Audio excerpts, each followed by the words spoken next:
Il y a des gens qui perdent rarement un débat. Pas parce qu'ils sont plus intelligents. Pas parce qu'ils ont plus raison. Mais parce qu'ils connaissent des techniques que toi tu ne connais pas encore. Schopenhauer les a toutes répertoriées. On continue aujourd'hui avec les stratagèmes 7 à 12. Bienvenue dans la bibliothèque des millionnaires. Stratagème 7, la question en dehors du sujet. Le principe, quand ton adversaire sent qu'il perd, il change de terrain. Il pose une question qui n'a rien à voir avec ce dont vous parliez. Pour te faire dévier. Te perdre. Te fatiguer. Si tu ne peux pas réfuter l'argument, déplace la conversation ailleurs. Tu demandes une augmentation à ton patron. Ta demande est solide. Les chiffres parlent pour toi. Et là il dit, oui mais tu sais, l'ambiance dans l'équipe dernièrement. Il n'a pas répondu. Il a déplacé. Pourquoi ? Parce qu'il n'avait pas d'argument contre ta demande. La défense est simple, ramène toujours la conversation au point de départ.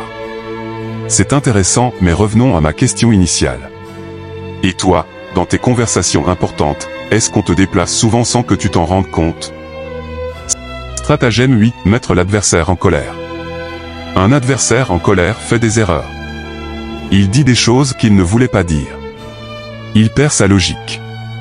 Il devient émotionnel, et une émotion forte détruit un argument solide. Le principe provoque la colère par des pics calculés. Sa rage parlera à sa place. Pas besoin d'insulter. Une phrase suffit. Calme. Souriante. Je comprends que tu sois attaché à cette idée, c'est souvent le cas avec les projets qui peinent à décoller. Ce n'est pas une attaque frontale. C'est une aiguille. Et dès que l'autre s'énerve, il perd. Ce stratagème révèle quelque chose de brutal, on peut avoir 100% raison et perdre uniquement parce qu'on était en colère. Celui qui garde son calme dirige la conversation. Toujours. Stratagème 9, les questions dans le désordre. Pose beaucoup de questions. Sur des sujets différents. Dans tous les sens. L'adversaire ne sait plus ce que tu veux prouver. Il répond à chacune séparément, sans voir que tu assembles un piège. Puis au moment où il est perdu, tu assembles toutes ses réponses contre lui. C'est la technique des grands avocats. Des journalistes qui piètent les politiciens. Tu n'as rien inventé, tu as juste posé des questions innocentes. C'est lui qui a construit sa propre défaite. Stratagème dit retourner l'argument. L'argument qu'il utilise contre toi peut être retourné pour l'attaquer à son tour. Même argument. Direction opposée. Il dit, tu es trop jeune pour comprendre ça. Tu réponds, exactement, c'est pour ça que je n'ai pas encore les mauvaises habitudes qui bloquent ceux qui font ça depuis 30 ans. Il dit, tu es trop vieux pour changer. Tu réponds, au contraire, j'ai 30 ans d'expérience pour savoir exactement ce qui fonctionne et ce qui ne fonctionne pas. Même logique. Retourner. Et c'est lui qui se retrouve sur la défensive. Stratagème 11, la concession apparente. Accorde-lui une partie de ce qu'il dit.